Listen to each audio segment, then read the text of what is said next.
Hello friends, ये dictation मासिक पत्रिका से ली गई है। डिक्टेशन की गति रहेगी 80 शब्द प्रति मिनट। डिक्टेशन शुरू होगी 5 सेकंड बाद। भारत एक कृषि प्रधान देश है और इसकी जनसंख्या का एक बड़ा भाग ग्रामीण क्षेत्रों में निवास करता है। इन ग्रामीण क्षेत्रों का समुचित विकास न केवल आर्थिक दृष्टि से आवश्यक है, बल्कि सामाजिक संतुलन और राष्ट्रीय प्रगति के लिए भी अनिवार्य है। परंतु आज भी हमारे गांवों में अनेक समस्याएं विद्यमान हैं जो विकास की राह में बाधा बन रही है।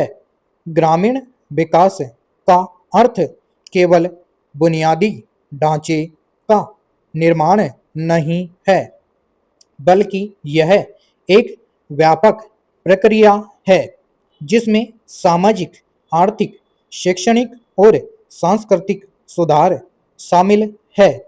ग्रामीण क्षेत्रों की प्रमुख समस्याओं में बेरोजगारी, अशिक्षा, कृषि पर अत्यधिक निर्भरता, सिंचाई की कमी, स्वास्थ्य सेवाओं का अभाव, आधारभूत ढांचे की कमी और पलायन जैसी स्थितियां शामिल है।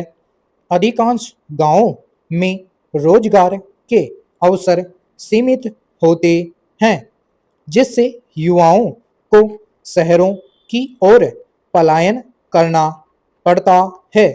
इसके परिणाम स्वरूप गांवों की जनसंख्या असंतुलित हो जाती है और शहरों पर जनसंख्या का दबाव बढ़ जाता है।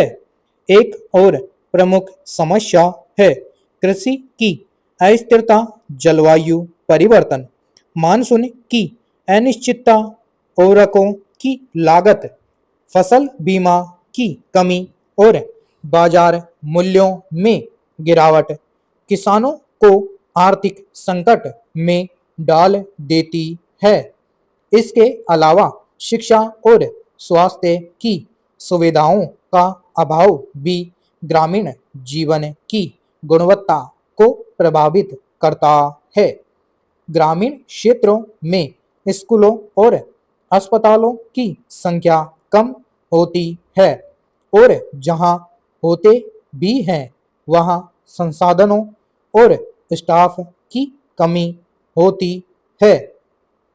इन समस्याओं के समाधान के लिए सरकार द्वारा अनेक योजनाएं चलाई जा रही है, जैसे प्रधानमंत्री ग्राम सड़क योजना, मनरेगा, राष्ट्रीय ग्रामीण स्वास्थ्य मिशन, स्वच्छ भारत मिशन, ग्रामीण डिजिटल साक्षरता अभियान और कृषि बीमा योजना। ये योजनाएं ग्रामीण जनता के जीवन स्तर को सुधारने के उद्देश्य से लागू की गई हैं, परंतु इनका प्रभाव तभी व्यापक होगा जब इनका सही क्रियान्वयन हो और ग्रामीण लोग जागरूक होकर इनका लाभ ले। विराम पैरा। ग्रामीण विकास के लिए सबसे महत्वपूर्ण है जन भागीदारी। जब तक ग्रामीण लोग स्वयं अपने क्षेत्र के विकास में सक्रिय रूप से भाग नहीं लेंगे, तब तक सरकारी योजनाएं पूर्ण रूप से सफल नहीं हो सकती।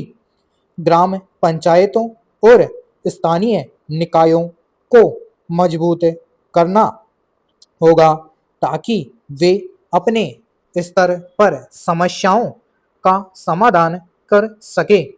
इसके साथ ही महिलाओं की भागीदारी भी सुनिश्चित की जानी चाहिए, क्योंकि वे परिवार और समाज दोनों में बदलाव की प्रमुख वाहक होती है। शिक्षा और स्वरोजगार को बढ़ावा देकर ग्रामीण युवाओं को आत्मनिर्भर बनाया जा सकता है। कृषि के साथ साथ कृषि आधारित उद्योग, पशुपालन, बागवानी, मधुमक्खी पालन और कुटीर उद्योगों को प्रोत्साहित किया जाना चाहिए। इनसे न केवल रोजगार बढ़ेगा बल्कि गांवों में आर्थिक स्थिरता भी आएगी। पैरा तकनीकी विकास का लाभ गांवों तक पहुंचाने की आवश्यकता है। मोबाइल, इंटरनेट और डिजिटल सेवाओं का उपयोग करके किसान अब मौसम, बाजार मूल्य और सरकारी योजनाओं की जानकारी ले सकते हैं। यह डिजिटल परिवर्तन ग्रामीण विकास में क्रांति ला सकता है। ग्रामीण विकास कोई एक दिवसीय कार्यक्रम नहीं बल्कि निरंतर चलने वाली प्रक्रिया है जिसमें सरकार, समाज और प्रत्येक नागरिक की सहभागिता आवश्यक है। जब गांव मजबूत होंगे तभी देश सशक्त बनेगा। समाप्त।